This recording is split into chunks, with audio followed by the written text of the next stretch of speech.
A entrevista de hoje tem um tema muito especial. Vamos falar sobre Jesus. Confira!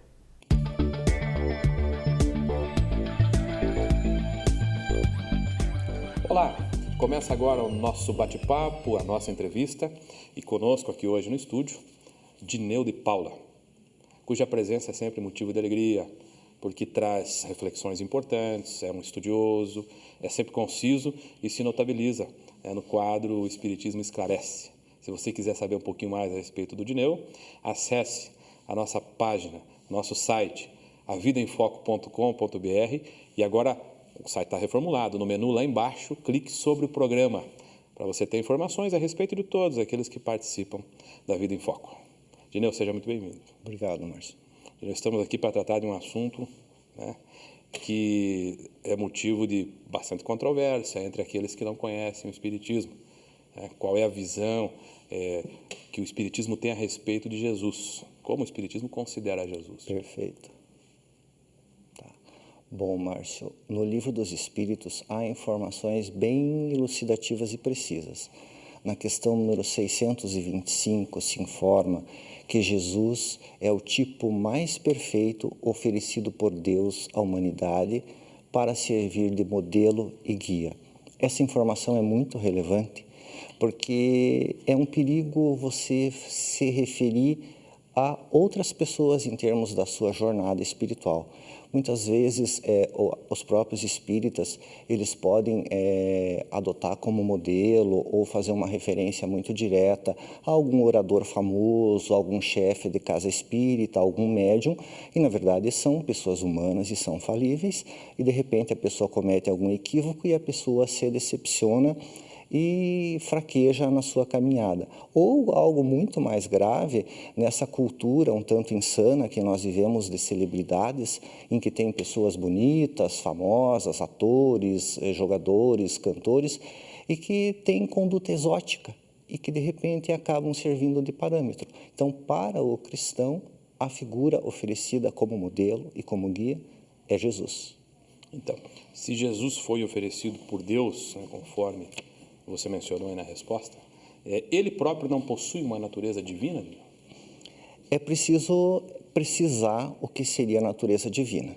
Tá? Recordando no tempo dos reis, por exemplo, o rei enviava um emissário, um embaixador. Era um embaixador ou um emissário real, mas não era o próprio rei. Então, nesse sentido, dá para dizer que Jesus era o Messias divino, que ele era um enviado divino, como continua sendo, porque havia sido enviado por Deus. Mas não era o próprio Deus, entende? Era um espírito perfeito que já tinha completado todo o seu processo evolutivo, nele todos os processos já tinham se encerrado e ele apresentava a perfeição de que a criatura é suscetível. Ele não é assim um privilegiado, você fala que ele completou todo o seu processo evolutivo. Completou todo o seu processo. Foi criado como nós fomos criados também? Em estado de simplicidade e ignorância, e é o que é graças ao seu esforço, porque Deus é justo, né? Ele não estabelece exceções nem privilégios, ninguém é diferente no ponto de partida e nem no ponto de chegada. Claro que a nossa caminhada é diferente por conta das nossas opções. Uhum. Né? E ele fez esse processo, assim, essa aquisição dessa perfeição, provavelmente em outras instâncias, em outros planetas, é isso? Seguramente. Emmanuel, no livro, tem dois livros. A Caminho da Luz, né? A Caminho da Luz e também no livro Consolador, que ele trata disso, né? Ele diz que a perfeição de Jesus se perde na noite dos tempos, tá? Então, realmente é algo assim, é um espírito muito antigo, entende? E quando a Terra começou a ser formada, Jesus já havia atingido toda a perfeição de que a criatura é suscetível, tá? Então, realmente, todo o seu processo evolutivo foi feito em outros mundos, algo que escapa à nossa compreensão, porque realmente é algo muito sublime, né, para a nossa realidade. Mais uma curiosidade, Dineu, antes da gente ir para destrinchar a primeira pergunta que trata de Jesus como guia e modelo. Há informações também dos Espíritos que Jesus participou da própria elaboração, da própria construção do planeta, isso procede? Justamente, e essa informação consta no livro A Caminho da Luz. E lá se diz que, digamos, o nosso sistema solar ele é regido por uma comunidade de entidades puras, né, entidades celestiais, ou seja, espíritos de enorme evolução, do qual Jesus é um dos sublimes integrantes. Tá? E no caso, Jesus recebeu de uma forma direta da divindade a incumbência de formar o planeta Terra. Né? Então, quer dizer que há 4 bilhões e meio de anos, segundo a ciência assinala, né, por enquanto, Jesus já era perfeito. Já era perfeito, já havia atingido toda a perfeição de que a criatura humana é suscetível. Então, a gente fica imaginando o esforço que ele deve ter feito, né, para encarnar e servir de guia e de modelo para a humanidade. A gente vai fazer um intervalo e depois a gente explora, então, no intervalo, o que significa ser guia, o que significa ser modelo. Perfeito. Fique conosco, a Renata já está nos chamando, a gente já volta. Vamos para um breve intervalo e logo voltaremos com a segunda parte da entrevista. Não saia daí.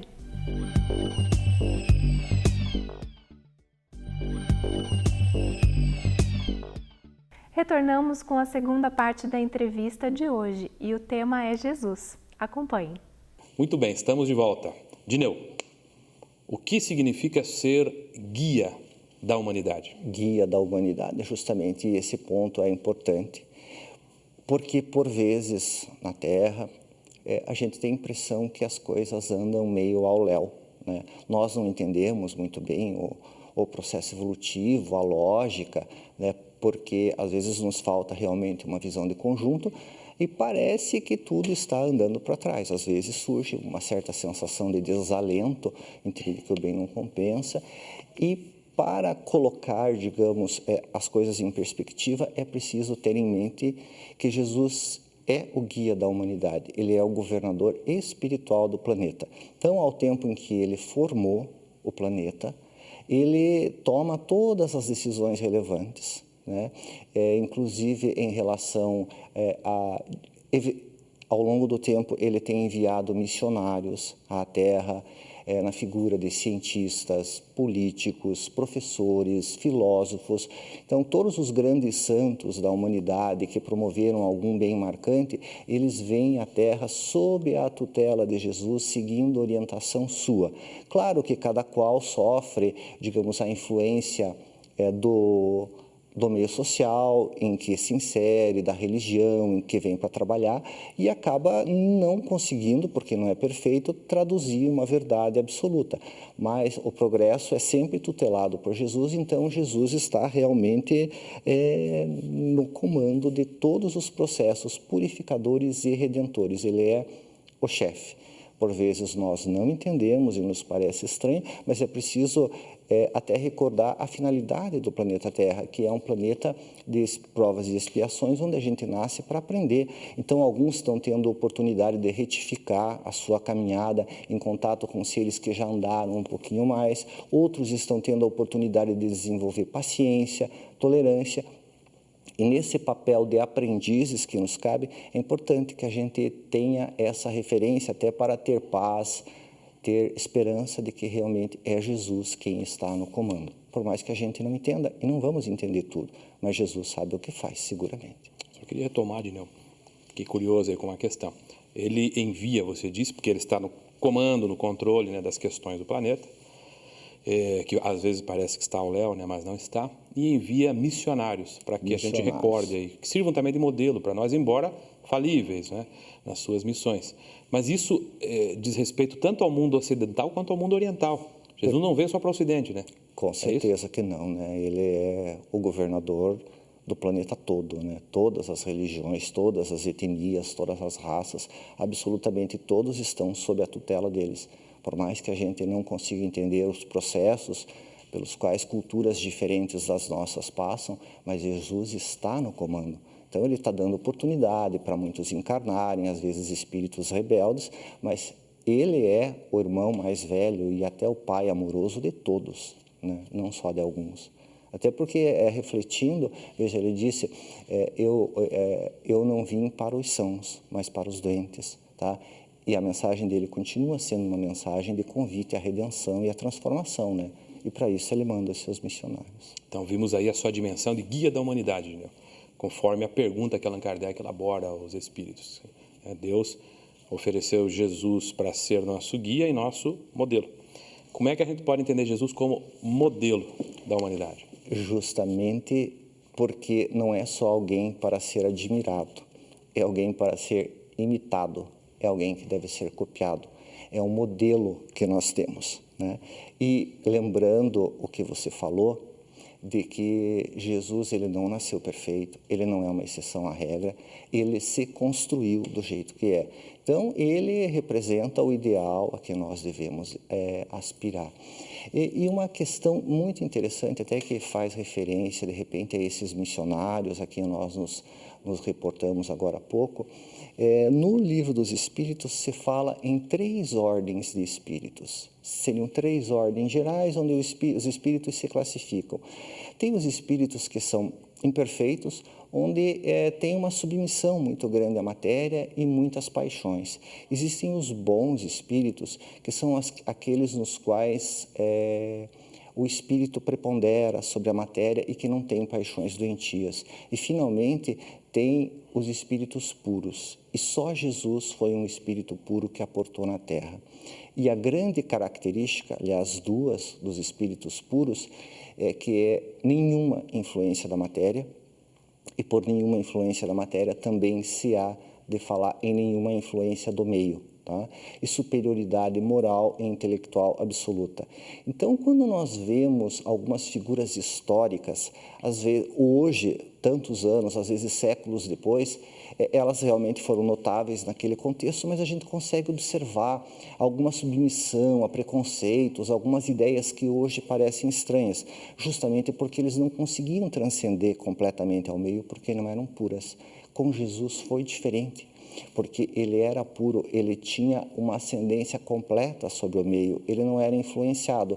E daí você vê que naquela época as mulheres não eram consideradas, e Jesus demonstrava consideração para com elas. Ele dava atenção às crianças, ele cuidava de leprosos que eram autênticos párias. Tá? Então ele realmente se sobressaiu, é a figura mais notável que existe na história da humanidade, porque em qualquer outra figura humana que tenha passado pela Terra, você consegue encontrar luz e sombra a depender do como você olha.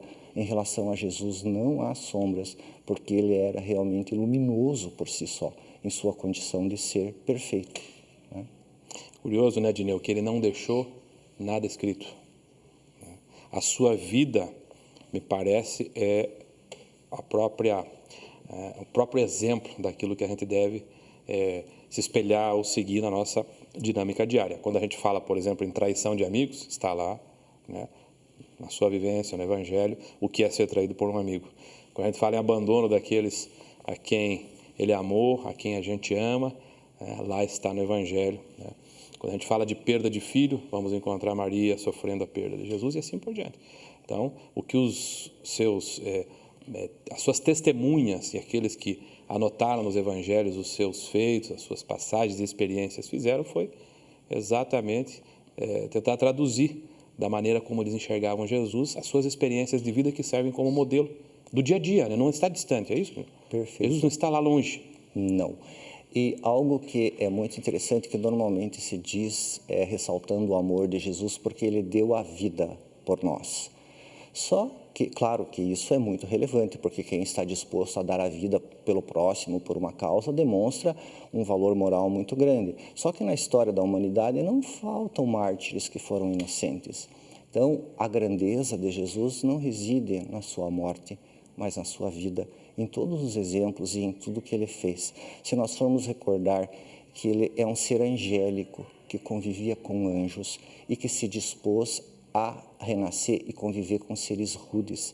E tinha uma sensibilidade, talentos psíquicos inimagináveis, como nós vemos nas passagens do Evangelho, que ele sabia o que os outros pensavam, sabia o que os outros sentiam.